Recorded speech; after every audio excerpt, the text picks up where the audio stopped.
یا ایہا الذین آمنوا توبوا الی اللہ توبۃ نصوحا۔ اللہ سبحانہ و تعالی بندوں سے خطاب کرتا ہے، ان بندوں سے اللہ تعالیٰ نے خطاب کیا ہے جو لوگ اللہ تعالیٰ پر ایمان رکھتے ہیں۔ اللہ فرماتا ہے اے ایمان والو، یا ایہا الذین آمنوا، اے ایمان والو، توبوا الی اللہ توبۃ نصوحا، کہ اللہ تبارک و تعالیٰ کی بارگاہ میں آپ سچی اور پکی توبہ کریں۔ کیا؟ سچی اور پکی توبہ کریں۔ سچی اور پکی توبہ کا مطلب کہ بندہ جب اللہ سے دور ہو جائے اور غفلت کی زندگی گزارنے لگے، اللہ سبحانہ و تعالیٰ کو بھلا بیٹھے اور گناہوں میں اپنی زندگی کو ملبس کر بیٹھے، پھر احساس ہو دل میں، تو اللہ نے آپشن رکھا کہ بندے احساس اگر تیرے دل میں ہے، بس تو سچی توبہ مجھ سے کر، چاہے تیرے سمندر کے برابر بھی، اگر جھاگ کے برابر بھی گناہ ہو نا، تو میں معاف کرنے والا ہوں۔ ان اللہ غفور الرحیم، اللہ تعالیٰ بڑا مہربان ہے بندے کے لیے۔ بندہ کتنا ہی گناہ کر لے اللہ تعالیٰ معاف کر دیتا ہے۔ ہم نے حضرت دحیہ قلبی کا واقعہ پڑھا نا۔ حضرت دحیہ قلبی جب اسلام قبول کیا حضرت دحیہ قلبی نے، تو زار و قطار رویا ہے، بڑا روئے حضرت دحیہ قلبی، بہت زیادہ روئے تھے۔ حضور صلی اللہ تعالیٰ علیہ وسلم نے نا حضرت دحیہ قلبی سے فرمایا تھا، ما ھذا البقاء یا دحیہ، اے دحیہ یہ رونے کا کیا سبب ہے؟ آپ بڑا زار و قطار رو رہے ہو، کیا آپ اسلام قبول کر لیا ہے اس لیے آپ رو رہے ہیں؟ آپ اسلام سے پہلے سردار تھے، آپ اسلام میں آنے کے بعد آپ نے اسلام قبول کیا، اس بنا پر آپ رو رہے ہیں؟ ام لامر آخر، یا کوئی دوسری وجہ ہے؟ قال یا رسول اللہ انی ارتکبت ذنوبا کبائر، حضرت دحیہ قلبی فرماتے ہیں یا رسول اللہ میں نے نا بڑے بڑے گناہ کیے، میں نے بڑے بڑے گناہ کیے۔ فرمایا فقل لربک ما کفارتھا، فرمایا اپنے رب سے فرمائیں کہ ان کا کفارہ کیا ہوگا جو میں نے بڑے بڑے گناہ کیے۔ آپ اپنے رب سے فرما دیں کہ میں نے جو گناہ کیے نا ان کا کفارہ ادا میں کرنا چاہتا ہوں، ان کا کفارہ کیا ہوگا؟ فرمایا ان امرنی ان اقتل نفسی اقتلھا، فرمایا اگر اللہ تعالیٰ مجھے حکم دے کہ میں اپنے آپ کو قتل کر لوں، مار لوں، فرمایا تو میں اپنے آپ کو قتل کر لوں۔ فرمایا وَإِنْ أَمَرَنِي أَنْ أَخْرُجَ عَنْ مَالِي صَدْقَةً أَخْرُجْ عَنْهُ، فرمایا اگر اللہ تعالیٰ مجھے نا میرے مال میں سے دے، کہ اللہ تعالیٰ مجھ سے کہے کہ اے دحیہ تو اپنے مال میں سے صدقہ کر، تو کہا میں پورے مال کو اللہ کی بارگاہ میں خرچ کر دوں، مگر حضور میرے گناہوں کی بخشش کرا دیجیے، میں بڑا گناہ گار ہوں۔ حضور علیہ الصلوۃ والسلام نے عرض کی اے دحیہ، فقال علیہ الصلوۃ والسلام وما تلک الذنوب یا دحیہ، اے دحیہ یہ بتائیں کہ آپ کا گناہ کیا ہے؟ آپ نے کون سا ایسا گناہ کیا جو آپ اتنا زار و قطار رو رہے ہیں اور اپنے آپ کو قتل کرنے پر آمادہ ہیں کہ اللہ تعالیٰ حکم دے اے مجھے قتل کرنے کا تو میں قتل کر لوں؟ فرماتے ہیں حضرت دحیہ قلبی نہ رو پڑے اور کہنے لگے یا رسول اللہ، قال كنت رجلا من ملوک العرب، میں نا عرب کے بادشاہوں میں سے ایک بادشاہ سردار تھا۔ فرماتے ہیں استنکفت ان تکون لی بنات، کہا اور میں یہ ناپسند کرتا تھا کہ میرے لیے لڑکی، میرے گھر میں لڑکی ہوں، میری بیٹیاں ہوں، میں یہ ناپسند کرتا۔ کہا لہن ازواج، اور یہ بھی ناپسند کرتا کہ ان کے شوہر ہوں۔ فرماتے ہیں لئلا یقال، تاکہ کوئی کہنے والا کہے فلان بن فلان سحر دحیہ قلبی، فرمایا کہنے والا یہ کہے کہ یہ دحیہ قلبی کا داماد ہے۔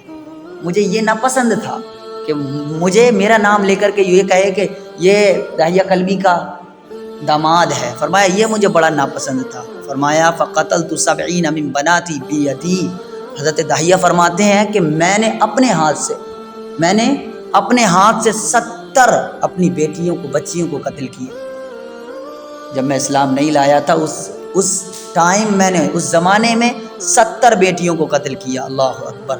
فرماتے ہیں فتحیر النبی صلی اللہ علیہ وسلم، حضور علیہ الصلوۃ والسلام نے اس بات پر حیرت جتائی کہ دحیہ واقعی تیرا بڑا گناہ ہے، 70 لڑکیوں کو تو نے اپنی قتل کیا، صرف اس بنا پر کوئی تجھے نام لے کر کے پکارے ایک کہ دحیہ قلبی کا داماد آ رہا ہے، اس بنا پر۔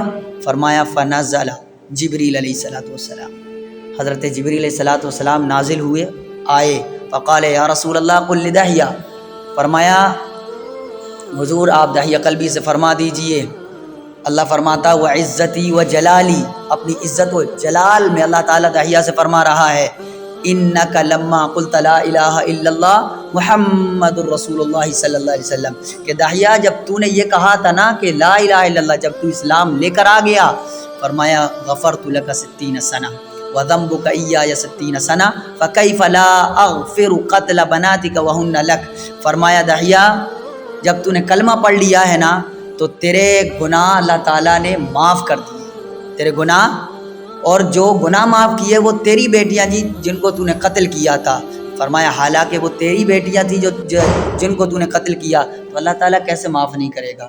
اللہ تعالیٰ نے داہیہ قلبی کو معاف عطا فرمایا، معاف بخش دیا۔ پھر حضور علیہ الصلوۃ والسلام قال فبکى النبی صلی اللہ علیہ وسلم واصحابہ، حضور علیہ الصلوۃ والسلام بھی روئے اور حضور صلی اللہ علیہ وسلم کے مجلس میں صحابہ اکرام موجود تھے، اور یہ واقعہ صحابہ کے سامنے پیش ہو رہا تھا، بیان ہو رہا تھا داہیہ قلبی کا، حضرت بڑے بڑے صحابہ زار و قطار رونے لگے۔ اللہ تعالیٰ بڑا مہربان ہے کہ بندہ گناہ کرے تو اللہ سبحانہ و تعالیٰ کی بارگاہ میں توبہ کرے، استغفار کرے، زار و قطار روئے، اللہ تعالیٰ معاف کر دیتا ہے بندے کو۔ بندہ اللہ تعالیٰ نے فطرتی طور پر بندے کو گناہ گار بنایا ہے کہ بندے سے گناہ ہو جاتا ہے۔ پھر نبی کریم صلی اللہ تعالیٰ علیہ وسلم نے فرمایا یا اللہ جب تو نے حضرت داہیہ قلبی رضی اللہ تعالیٰ عنہ کہ ایک مرتبہ گواہی دینے سے اس کی بیٹیوں کے قتل کو معاف کر دیا، تو ایمانداروں کے صغیرہ گناہوں کو تو کیوں معاف نہیں کرے گا؟ جو ایماندار ہیں جن سے چھوٹے چھوٹے گناہ ہو جاتے ہیں تو اللہ تعالیٰ انہیں معاف کیوں نہیں کرے گا؟ اس طرح اللہ تعالیٰ بڑا مہربان ہے بندے کے لیے، اگر بندہ گناہ کر لے تو وہ اللہ کی بارگاہ میں توبہ کرے، اللہ تعالیٰ معاف فرما دیتا ہے، بڑا معاف کرنے والا ہے اللہ تعالیٰ۔ اللہ تعالیٰ سے زیادہ کوئی بندہ اللہ تبارک و تعالیٰ سے زیادہ پیار کرنے والا بندہ کوئی نہیں ملے گا آپ کو دنیا کے۔ اللہ تعالیٰ اپنے بندے سے 70 ماؤں سے زیادہ پیار کرتا ہے، چاہے بندہ گناہ گار کتنا ہو، مگر اللہ تعالیٰ کی بارگاہ میں بندہ آ جائے تو زندگی کا اکثر مقصد ہمارا یہ کہ اللہ تعالیٰ اگر گناہ ہو جائے تو اللہ تعالیٰ کی بارگاہ میں توبہ حاضری دیں، سچی اور پکی توبہ کریں کہ اللہ تعالیٰ اب گناہ نہیں ہوگا، یہ ہوا جو زندگی گزر گئی معاف کیجیے، اللہ معاف کر، اب زندگی تیری راہ میں گزرے گی، اب تجھ سے غافل، اب تیرے ذکر سے میری زندگی غافل نہیں رہے گی۔ اسی لیے اللہ فرماتا ہے یا ایھا الانسان ما غرک بربک الکریم، انسان تو جاتا کدھر ہے؟ اللہ تعالیٰ بڑا معاف کرنے والا ہے بندے کو، اتنا کریم رب ہے کہ بندہ گناہ میں ملبس ہوتا رہے اور بندہ اللہ کی بارگاہ میں توبہ کرے، اللہ تعالیٰ کہتا ہے تو بندے میرے بارگاہ میں آ، میں معاف کرنے والا ہوں۔ کدھر جاتا ہے؟ تو ہمیں چاہیے کہ ہمہ وقت، اور طالب علم کو خاص طور سے توبہ کا دھیان رکھنا چاہیے، طالب علم کی زندگی توبہ سے گزرنی چاہیے، ہمہ وقت توبہ استغفار میں گزرنا چاہیے تاکہ اس کی علم میں روشنی بڑھے۔ توبہ سے طالب علم کی زندگی میں روشنی بڑھتی ہے، علم میں نور پیدا ہوتا ہے۔ جب گناہ سے طالب علم بچتا رہتا ہے تو اس کے علم کا وقار بڑھتا ہے، اس کا ذہن کھلتا ہے۔ تو طالب علم کو خاص طور سے ان باتوں کا دھیان رکھنا چاہیے، اور عوام کو تو وہ اکثر زندگی گناہوں میں عوام کی گزرتی ہے، تو عوام کو اور زیادہ دھیان رکھنا چاہیے کہ نمازیں وہ نہیں پڑھتے ہیں، اور بہت سارے اذکار، ذکر و اذکار میں وہ حاضر نہیں ہو پاتے ہیں اپنے کام و کاج کی بنا پر، تو انہیں زیادہ اللہ تعالیٰ کی شام جب بستر پہ جائیں وہ، تو ان کو اپنی آنکھیں بند کر کے اور لائٹیں بند کر کے اللہ سے توبہ کرنا چاہیے۔ اللہ تعالیٰ معاف کرے کہ کیا پتہ کل آنکھ کھلی یا نہ کھلی، صبح میری آنکھ قبر میں کھلی تو پھر میں اللہ مالک کے سامنے کیا جاؤں۔